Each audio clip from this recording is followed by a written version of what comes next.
Hi, good evening. This is Rahul. So ఈరోజు నేను పండగ గురించి ఒక చిన్న విషయం మీతో నేను షేర్ చేసుకోవాలనుకుంటున్నాను అనమాట. మనిషి జీవితం అనేది సాధారణంగా కుటుంబంతో మొదలవుతుందంట. మనం పుట్టడం ఆల్మోస్ట్ ఒక 2, 3, 4 ఇయర్స్ వరకును 2, 3 ఇయర్స్ వరకును ఇల్లే మన ప్రపంచం. ఇంటి నుంచి మనం బయటికి అనేది తెలియదు.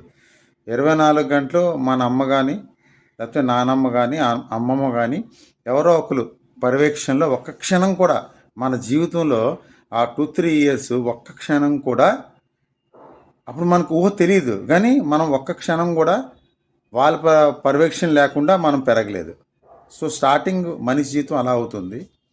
అండ్ మళ్ళీ ending at the end old ఏజ్లోని కుటుంబ పర్యవేక్షణ లేకుండా ఏ మనిషి కూడా సరైన జీవితం అనేది లీడ్ చేయలేదన్నమాట. సో మనిషి జీవితం ప్రారంభమైనప్పుడు ప్రపంచం అంటే ఏంటో తెలుసుకున్నప్పుడు అట్ ది సేమ్ టైం ఈ ప్రపంచాన్ని వదిలే ముందు కుటుంబం తాలూకా ఎంతో హెల్ప్ మనం తీసుకుని ఉన్నాం. అలాంటిది మనకి ఒక వయసు వచ్చిన తర్వాత కుటుంబాన్ని వదిలేసి ప్రపంచమే ఎక్కువ అనుకొని ఆ ప్రపంచాన్ని నమ్ముకొని మన ఫ్రెండ్స్ని నమ్ముకొని ఈ కుటుంబాన్ని నిర్లక్ష్యం చేసి గడుపుతున్నాం మనం. సో ఒక్కసారి ఊహించండి, అసలు పండగ అంటే ఏంటి? పండగ అంటే మన ఇంటికి సంబంధించిన మన ఫ్యామిలీ మొత్తం అందరూ ఒక దగ్గర గ్యాదర్ అయ్యి చక్కగా ఆత్మీయ సమావేశంలాగా అనమాట. ఒక దగ్గర కూర్చొని ఆడవాళ్ళందరూ వాళ్ళకి నచ్చిన రకాలైన వంటలు చేస్తుంటే మగవాళ్ళు ఇంటి దగ్గర కూర్చొని వాళ్ళని ఎంటర్టైన్ చేస్తూ జోక్స్ చెప్తూ మధ్య మధ్యలో రకరకాల ఆటలు, ఇంటిలో ఆడే ఆటలు అనమాట, కుటుంబ పెద్దలతో కలిసే ఆటలు.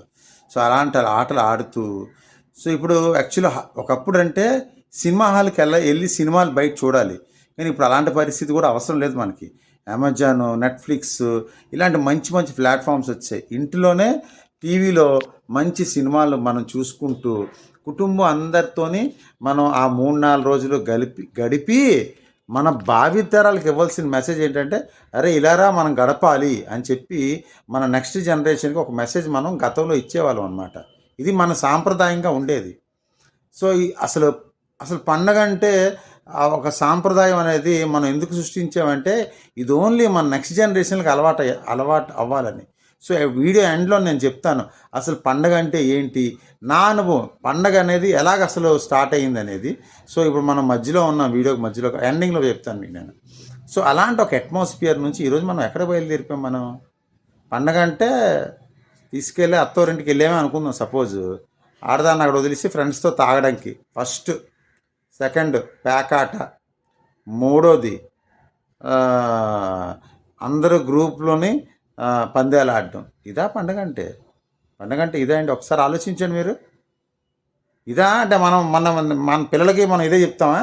ఇలానే రా, ఇదేరా పండుగ, నువ్వు కూడా నెక్స్ట్ మీ ఆవిడకి నువ్వు తీసుకెళ్ళి వదిలేసి నువ్వు వెళ్ళిపోయి నీ పని ఏదో, నువ్వు ఎంటర్టైన్మెంట్ ఏదో నువ్వు చూసుకో, ఏదో టైంకి వెళ్తే తాగేసి వెళ్తే ఆవిడ పెడతాది, తింటాము, గొడవలు ఆడితే కొట్టుకుంటాం పండగల రోజుల్లోనూ. సో ఇదా మనం చేసేది? ఇదా అసలు మన భారతీయ హిందూ సాంప్రదాయం? ఒక్కసారి ఆలోచించండి. ట్రెండ్ మార్చండి. ఈ సంవత్సరం ట్రెండ్ మార్చండి. నేను గత న్యూ ఇయర్కి చెప్పినట్లు, మన పండగ చెప్పినట్లు కొత్త ట్రెండ్ మనం సృష్టిస్తాం. కొత్త ట్రెండ్ ఏంటి అంటే పండగ ఆ వారం రోజులు మన ఫ్యామిలీకి వదిలి మనం బయటికి వెళ్దాం.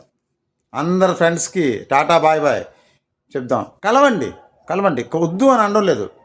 సాయంత్రం అలాగా హ్యాపీగా భార్యాభర్తలు ఫ్యామిలీ అందరూ కలిపి వాళ్ళ ఇంటికి మళ్ళీ ఫ్యామిలీతో వెళ్ళి కలిసి వాళ్ళు కూర్చొని ఆత్మీయంగా మాట్లాడుకొని వాళ్ళు ఏదైనా వంటకాలు చేస్తే పెట్టి తినడం.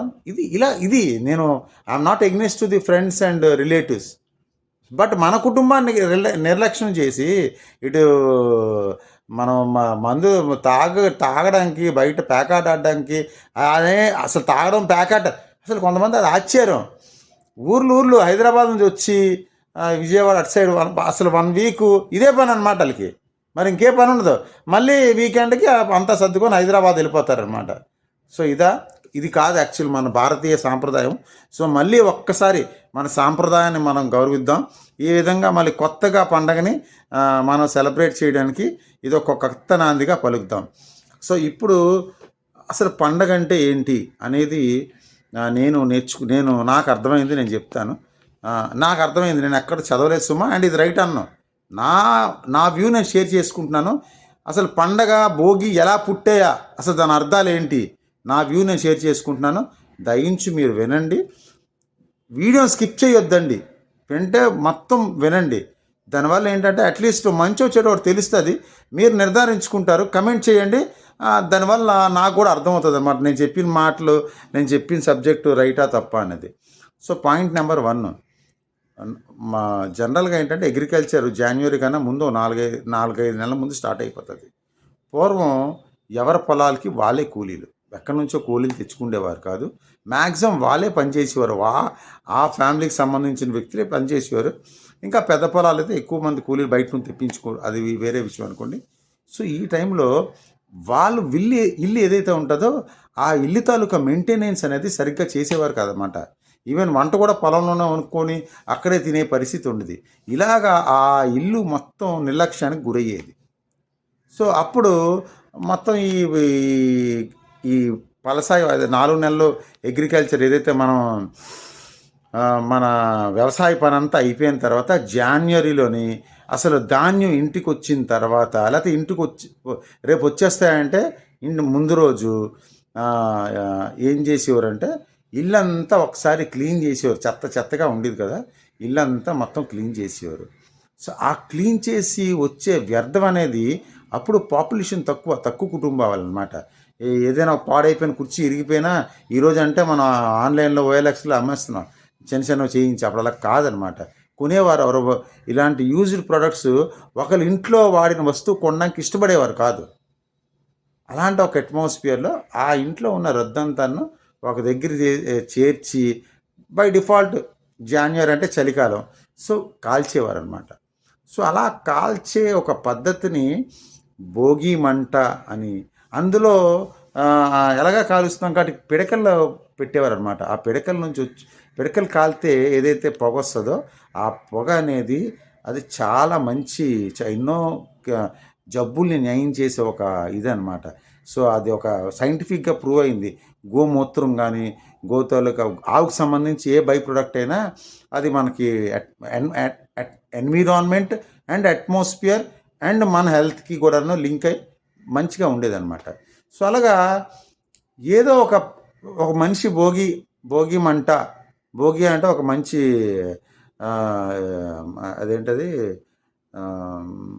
సరి చెప్పలేకపోతున్నాను. భోగి అంటే నాకు గుర్తు రావట్లేదు ఎగ్జాక్ట్ వర్డ్,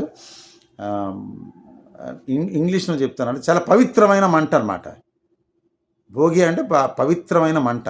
సో ఆ పవిత్రమైన మంటకి భోగి మంట అని పేరు పెట్టి, అది మనకి సౌభాగ్యాలు తెస్తుందని చెప్పి, డెఫినెట్గా మన ఇంట్లో చెత్త అంతా బయటికి వెళ్ళిపోయింది.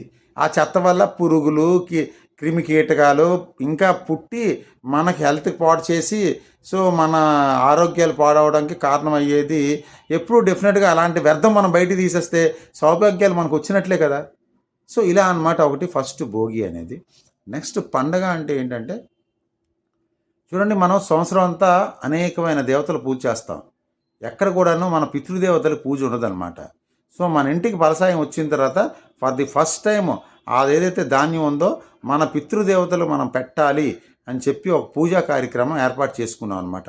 సో ఎందుకు అని అంటే, అట్లీస్ట్ మన పిల్లలకి వాళ్ళ తాత ఎవరో, వాళ్ళ ముత్తాత ఎవరో, వాళ్ళ తాత ఎవరో, వాళ్ళ అమ్మమ్మ ఎవరో తెలియాలి కదా. సో వాళ్ళకి తెలియపరచడానికి ఒక సాంప్రదాయం అనేది పెద్దోళ్ళు స్టార్ట్ చేసి వాళ్ళందరికీ ప్రసాదం పెట్టారు, అంతే పండగ. సో అది పవిత్ర. పెద్దవాళ్ళు అని అంటే చనిపోయిన ప్రతి వ్యక్తి కూడా దేవుడితో సమానం. సో ఎప్పుడైతే దేవుడితో సమానమైన వ్యక్తులు మనం పూజ చేస్తామో ఆ రోజు మనం నాన్ వెజ్ తినకుండా ఆపాం. సో అందుకనే పండగ రోజు ఎవరు నాన్ వెజ్ తినరు. సో ఈ మన ఫలసాయం అంటే మనకి లక్ష్మీదేవి వచ్చింది. సో అందుకే మన కుటుంబాలందరూ ఒక దగ్గర వస్తారనమాట, ఒక దగ్గర చేరి ఏర్పడతారు గ్రూప్గాను. సో ఇది మన పిల్లలకి నేర్పించే సాంప్రదాయం. అట్లీస్ట్ పండగకైనా రేపు పొద్దున 100 సంవత్సరాలతో టెక్నాలజీ డెవలప్ అయిపోయి మీ అందరూ ఎక్కడెక్కడ ఉన్నా పండగకైనా ఇది మన పెద్దలకి అందరు కుటుంబ సభ్యులతో కలిపి పూజ చేయాలిరా బాబు, మీరు వచ్చి ఒకసారి ఒక గ్రూప్గా పూజ చేయండి అని చెప్పి, అదొక అసలు పెద్దలు ఎంతగో ఇలాంటి యుగం వస్తుందని తెలిసి వాళ్ళకి, ఈ కలియుగము, ఈ సెల్ ఫోన్ యుగము, ఎక్కడి నుంచి అమెరికాలో ఉంటే ఫోన్లో చూసుకుంటే సరిపోతుంది. ఎందుకంటే కాపురాలు కూడా ఇప్పుడు ఫోన్లోనే అయిపోతున్నాయి. సో అలాంటి యుగం వస్తుంది కాబట్టి ఒకటి కనిపెట్టారు పండగ అని చెప్పి. అందుకే మనకి ఒక సినిమాలో చూపిస్తారనమాట. విజయశాంతి హీరోయిన్, నాకు ఆ సినిమా పేరు గుర్తులేదు కానీ అమెరికాలో కాపురం పెట్టి దాని గురించి ఆ సాంప్రదాయాల గురించి మాట్లాడుతూ ఉంటారు. ఒక కామెడీ యాక్టర్ అందులో. సో బాగా నాకు నచ్చిన సినిమా అది. సో ఇది పండగ రోజు కాబట్టి ఇంకా ఆ రోజు పూజ చేస్తాం, నాన్ వెజ్ తినం, ఆ రోజు అయిపోయింది. So next Kanuma. కనుమ అంటే ఏంటి? ఇప్పుడు ఇంట్లో అందరూ ఫ్యామిలీ అంతా గ్యాదర్ అయిపోయాం.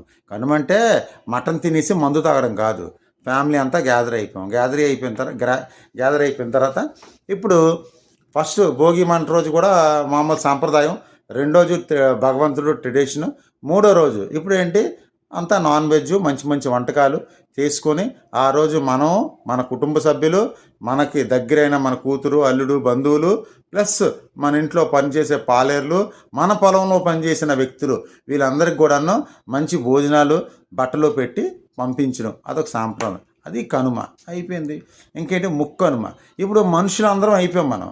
ఇప్పుడు మన ఈ ఈ వ్యవసాయానికి సంబంధించి ఏ పశువులు మన ఇంట్లో ఉపయోగపడ్డాయో, అంటే మన ఆవు, మన గేదెలు ఇవన్నీ ఉంటాయి కదా, అవన్నిటికీ ఆ రోజు పూజ చేసి బొట్టు పెట్టి ప్రతిరోజు మనం ఈ గంజి, పాసిపోయిన అన్నం, పాసిపోయిన గంజి, రేపు ముందు రోజువి కలగాపులగా ఇవే వేస్తుంటాం మనం. బట్ ఆ రోజు మటుగాను ప్రత్యేకించి వాటి గురించి పరవాన్నం కానీ లేకపోతే ఇంకో కొంచెం వంటకాలు తయారు చేసి మంచి దానా కుర్తి అన్నీ బట్టి లేటెస్ట్ ఫ్రెష్ అనమాట, ఫ్రెష్ ఫుడ్ అనమాట. ప్లస్ కొన్ని వంటకాలు ఉంటాయి, వాటికి బలం ఇచ్చే వంటకాలు. సో ఆ వంటకాలు వండి ఎందుకంటే అవి మనకు సహకరించాయి. సో అవి కూడా మన కుటుంబ సభ్యులతో సమానం. సో వాళ్ళ గురించి ముక్కనుమ. సో వాళ్ళని ఎంటర్టైన్ చేయడం, వాళ్ళని ఆ రోజు తెప్పడం, అదే కొంచెం అలంకరించుకోవడం. చూసారా, దీపావళికి మనం చిన్నప్పుడు బొమ్మరిల్లాగా అలంకరించుకున్నాం. ఇప్పుడు తెలిసిన పిల్లలకి బొమ్మరిల్లు అంటే ఏంటో. సో అవి అలంకరించి ఆ పశువులను కూడా గౌరవించి, చూసారా మన హిందూ సాంప్రదాయంగా ఒక గొప్పతనం, మన మనుషులమే కాదు, మన పశువులు ఏవైతే ఉన్నాయో అవి కూడా మన ఇంట్లో కుటుంబ సభ్యులే అని చెప్పి దానికి గౌరవించి ఆ రోజు తమ శక్తికి తగ్గట్టు, నా శక్తికి తగ్గట్టు నేను, ఇంకొకరి శక్తికి తగ్గట్టు వాళ్ళు, ది బెస్ట్ వాళ్ళకి ఆ యానిమల్స్కి మనం ఇస్తాం అనమాట. సో ఆ యానిమల్స్కి మన ఇంట్లో పనిచేసిన మన యానిమల్స్, మన కుటుంబం, మన ఎక్స్టెండెడ్ ఫ్యామిలీ అనుకోవచ్చు మనం, వాళ్ళకి ఇచ్చి మనం గౌరవించి, సో ఇలాగా పండుగ అనేది ఈ 4 రోజులు ఇచ్చి. ప్లీజ్ ఇందులో తప్పుంటే క్షమించండి, నేను ఎవ్వరిని అడగలేదు, ఇంక్లూడింగ్ మా అమ్మని కూడా అడిగాను, కానీ ఎవరూ వర్షన్ ఇది కాదు. This is only my version, నేను నాకుగా ఆలోచించి చెప్తున్న వర్షన్ ఇది. సో అందుకే నేను రైట్ అనడం లేదు, ఇది నా ఒపీనియన్ మాత్రంగానే మీకు చెప్తున్నాను. ఇది రైట్ అనిపిస్తే లైక్ చేయండి, షేర్ చేయండి, సబ్స్క్రైబ్ చేయండి. రాంగ్ అనిపిస్తే డిస్లైక్ కొట్టండి, నాకు ఎలాంటి ప్రాబ్లం కూడా లేదు. రాంగ్ కామెంట్ కూడా పెట్టండి, నువ్వేదో తప్పు చెప్తున్నావు ఎదవా అని తిట్టండి, నో ప్రాబ్లం. ఎందుకంటే నేను మిమ్మల్ని అందరికీ ఒక కొత్త విషయాన్ని, మీకు తెలిసిందే ఒక డిఫరెంట్ వెర్షన్లో, సో నాకు తెలిసిన వెర్షన్లో నేను చెప్పడానికి ప్రయత్నిస్తున్నాను మాత్రమే తప్ప, నేను ఎక్కడి నుంచో తెలివితేటలు నాకు రావడం లేదు. సో దిస్ ఈజ్ వాట్ పండగ అనమాట. So I request you all, my friends and family and my relatives and నా అన్నోన్ పర్సన్స్ కూడా, నా వీడియో చేస్తున్న ప్రతి వ్యక్తి కూడా నా కుటుంబ సభ్యులతో సమానమే. సో అట్లీస్ట్ ఈ పండగకైనా మనం ఫ్రెండ్స్కి తగిన అవకాశం, ఛాన్స్ ఇస్తూ మన కుటుంబాన్ని నిర్లక్ష్యం చేయకుండా, ఫస్ట్ మందు లేదు, ప్యాకాట్ లేదు, ఉన్న టైము ఫ్రెండ్స్ కుటుంబంతోనే హెల్దీగా పిల్లల్ని కొంచెం ఎంటర్టైన్ చేయండి. పాపం ఈ ప్రపంచంలో పిల్లలకి మొబైల్ తప్ప ఇంకో ఎంటర్టైన్ లేకుండా అయిపోయింది. సో వాళ్ళ మొబైల్ నుంచి దూరంగా వెళ్ళాలంటే తల్లిదండ్రులుగా నానమ్మ తాతగా, అమ్మమ్మ తాతగా మీరు కూడా టీవీ సీరియల్స్లోకి వెళ్ళిపోకుండా ఆ పిల్లలతో స్పెండ్ చేస్తే వాళ్ళకి కూడా ఒక మంచి అట్మాస్ఫియరు, ఒక మంచి కల్చర్ అలవాటు అవుతుంది అన్నమాట. Thank you so much. ఇది నాది పండగ మీద విశ్లేషణ అండ్ పండగ గురించి మనం స్టార్ట్ చేయబోయే ఒక కొత్త ట్రెండ్ అనమాట. ఈ ట్రెండ్ని మనం స్టార్ట్ చేస్తున్నాం, a new trend for the పండగ. ఎక్కడంటే no alcohol, no packet, maximum time with family and outside సినిమాలకు కూడా ఎక్కువ కాదు, మన ఇంట్లోని కుటుంబ సభ్యులతో పాటు అందరూ 10 మంది, తాతయ్య, అమ్మమ్మ, నానమ్మ, మనవడు, మనవరాలు, కొడుకు, కోడలు, కూతురు, మనవడు అందరూ కలిపి మనం మంచి టీవీ చూస్తూ మంచి మంచి ఆటలాడుతూ సమయం గడపాలన్నమాట. Thank you so much. Please like, share and subscribe my channel.